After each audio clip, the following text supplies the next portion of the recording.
जय हिंद, राम राम, जय हिंद। मेरा नाम तपन महापात्रा। मैं जिंदगी में जब छोटा था, जब एक बचपना जो लाइफ था लाइफ का, उस लाइफ के दौरान मैं और 10 बच्चे का जैसे मैंने भी लाइफ में बहुत सपना देखता था। जो मैंने देखता था देश के लिए मैं कैसे अपना जिंदगी बलिदान दूं और देश के लिए मैं कुछ करूं, ताकि ये देश के लिए कुछ करना अपना जिंदगी का एक सपना था। लेकिन ये सपना मेरा सफल हुआ। 28 अक्टूबर वो दिन आया लाइफ में जब मैंने भारतीय सेना के अंदर मैंने भर्ती हुआ।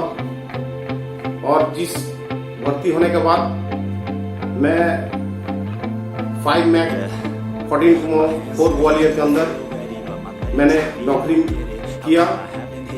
और मैंने 96 से जब फौज में जब भर्ती हुआ, उस समय से लेके एक लंबी दूरी मैंने पार किया। 24 साल मैंने फौज में रहा और देश के लिए सेवा करते रहे, जिसके बीच मेरे लाइफ के अंदर काफी कठिनाई आया। और मैंने जय माता जी और माँ काली के आशीर्वाद के अंदर जो सेवा में मेरे सिर के ऊपर था उनका, जिसके वजह से मैंने हर काम, हर लंबी, हर घड़ी मैंने पार कर दिया। जैसे कि मैंने 99 में कारगिल हुआ, उसके अंदर भी मैंने हिस्सा लिया। उसके बाद ओपी पराक्रम चला, जो संसद के अंदर पार्लियामेंट में अटैक हुआ। उस दौरान भी मैं अपना डिप्लॉय हुआ अपनी पूरी यूनिट के साथ और देश के बॉर्डर के अंदर अपनी ड्यूटी और अपना कर्तव्य को पालन करते रहे। उसके बाद मैंने 2001 के अंदर मैं जम्मू कश्मीर में पोस्टिंग हुआ। 12 राष्ट्रीय राइफल्स के अंदर मैंने अपना ड्यूटी निभाने के लिए गया था। जिस जगह में मैंने नौकरी किया वो जगह था पूरे CI ऑप्स एरिया, जहाँ मिलिटेंसी और अपना इंसर्जेंसी ऑपरेशन एरिया था। चारों तरफ उग्रवादी मुठभेड़ हर दिन की, हर वक्त की, हर समय के अंदर लगा रहता था। उसके दौरान हम ये सोचते थे आज हम सुबह सूरज देखा, कल हमारा किस्मत में और नसीब में हो सके नहीं होगा, क्योंकि हर वक्त CI ऑप्स के अंदर ऐसे कठिनाई था। लेकिन ऐसे दिन मेरे लाइफ के अंदर आया जो 18 जुलाई 2002,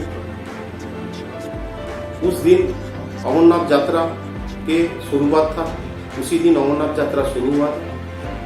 लेकिन उस समय मैं कमांडिंग ऑफिसर के साथ हमेशा उनके प्रोटेक्शन के साथ में रहता था और एक कमांडो टीम का एक हिस्सा था, जिसके दौरान मैंने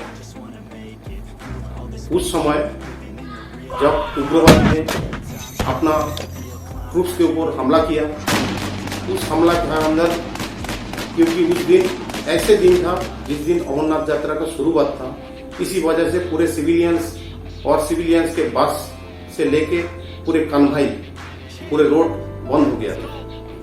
और मैं अपना कमांडिंग ऑफिसर के साथ मैंने चला बारार के अंदर बनिहाल के ऊपर, जिस बनिहाल के अंदर एक 3 मंजिल का इमारत था। लेकिन वो इमारत एक शॉपिंग कॉम्प्लेक्स था। उस शॉपिंग कॉम्प्लेक्स को इमारत से फायर आया था और उसके बाद उन्होंने हाइडआउट के अंदर अपना छुप गया था उन लोग। लेकिन हम लोगों ने उसके बिल्डिंग के अंदर काफ़ी सर्च ऑपरेशन बाहर से किया, लेकिन अंदर जाने के लिए इसीलिए नहीं गया ताकि अंदर की प्लानिंग हमें पता नहीं था।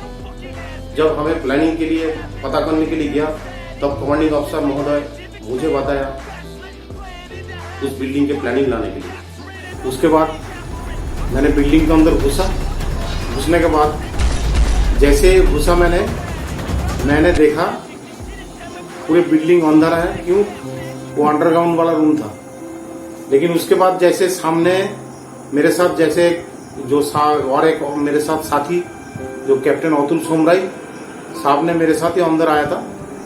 उन्होंने घुसने के बाद ही जैसे उन्होंने घुसा, 1 मिनट भी टाइम नहीं लगा, उसके कंधे में इस जगह में शोल्डर के अंदर एक गोली लगा। हम लोग जो बुलेट प्रूफ पहनते, उस बुलेट प्रूफ के अंदर फ्रंट साइड और बैक साइड और ये हेड के अंदर बुलेट प्रूफ में कोई भी गोली लाता है तो गोली नहीं लगेगा उसको मरने का चांस 99% नहीं होता है। लेकिन इस जगह में बुलेट प्रूफ के अंदर कोई बुलेट प्रूफ के अंदर जो लोहे का जो पर्दा होता है इसके अंदर नहीं रहता है, तो इसी में गोली लगा उनको और गोली अपने बॉडी के अंदर गया और साहब वहीं पर ही अपना दम तोड़ दिया। लेकिन जैसे ही साहब को जो गोली मारा था, उसका जो गोली का जो चिंगारी है वो मेरे बिल्कुल सामने, मुश्किल से 1 मीटर भी दूरी नहीं है, लेकिन उसका जो चिंगारी का जो फ्लाशिंग है वो मैंने जैसे देखा,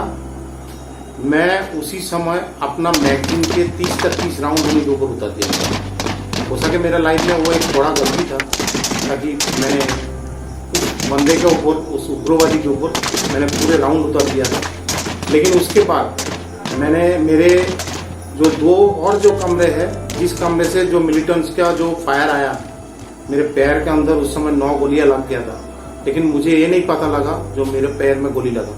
क्यों? गोली लगने के टाइम आम आदमी हम लोगों को नहीं पता लगता जो गोली लगा बोल के, क्यों? ब्लड गर्म रहता है। लेकिन उसके बाद मैं उसी समय हम लोगों का साथ जो AK-56 मेरे पास था, उसमें 2 मैगजीन लगा रहता है। एक मैगजीन को मैं उतार के दूसरा मैगजीन में जैसे ही मैंने चढ़ाया, और उसके बाद मैंने जो मेरे पैर में जिस उग्रवादी ने गोली मारा था, मैंने उनके तरफ अपना राइफल या अपना जो हथियार है उसका बैरल मैं उनके तरफ किया और मैंने 3 राउंड मैंने उनके ऊपर फायर किया। तो उसके बाद ही उनके उधर से और फायर नहीं आया, लेकिन उसके साथ और भी एक मिलिटेंट्स था, उनका 1 राउंड मेरे बाएं हाथ में गोली लगा था। लेकिन बाएं हाथ में जैसे मेरे को गोली लगा, मेरा अपना AK-56 जमीन पे गिर गया। मैंने उस हथियार को उठाने के लिए जब गया तो मैं देख रहा हूँ अपना दाहिना पैर मेरा फोल्ड हो रहा है, और फोल्ड हो गया तो मैं दाहिने हाथ अपना पैर के थाई के ऊपर रखा तो मैंने देखा एक कीचड़ के माफिक पूरा मेरे पैर के अंदर हिस्सा ही नहीं है, जो हड्डियां है, जो वो हड्डियां तक भी चूर चूर हो गया। मैंने उसी समय मेरे हथियार को मैं नहीं उठा पाया, क्योंकि मेरा पैर पूरा फोल्ड हो गया, मेरा पैर उसके अंदर से पूरा आउट हो गया। जो 9 गोली अपने शरीर के अंदर बहुत होता है, जो एक ही जगह में एक ब्रश लग गया था। उसके बाद मैंने अपना पास पिस्टल था, उस पिस्टल को मैंने उठा, अपना जेब से निकाला और उसको कॉक करने के लिए कोशिश किया, लेकिन कॉक मेरे से नहीं हुआ, क्योंकि मेरा बाएं हाथ ऑलरेडी इंजर्ड हो गया था। बाएं हाथ में जो गोली लगा था, पूरे इधर का जो वेन है वो पूरा आउट हो गया। मैंने बड़ी मुश्किल से जैसे कॉक करने की कोशिश किया 2 बार, लेकिन नहीं हुआ। उसी समय मेरे को एक गोली आके मेरा बुलेट प्रूफ के ऊपर लगा, जो अपना चेस्ट के ऊपर, और वो गोली लग के रिकोचिट होके मेरे यहीं से निकल गया। मेरे ऊपर वाले की किस्मत था जो वो रिकोचिट होके मेरे को इधर भी लगना था, लेकिन नहीं लगा। और मेरे को गोली का इतना प्रेशर था, वो मैं गिर गया, क्योंकि मेरा बॉडी बैलेंस नहीं बना। जैसे मैं जमीन में गिर गया, और उसी समय एक ग्लास गिरने में जैसे एक आवाज आता है जमीन के ऊपर, एक टंग करके एक आवाज आया, वो आवाज था जो मिलिटेंट से फेंका हुआ एक ग्रेनेड था।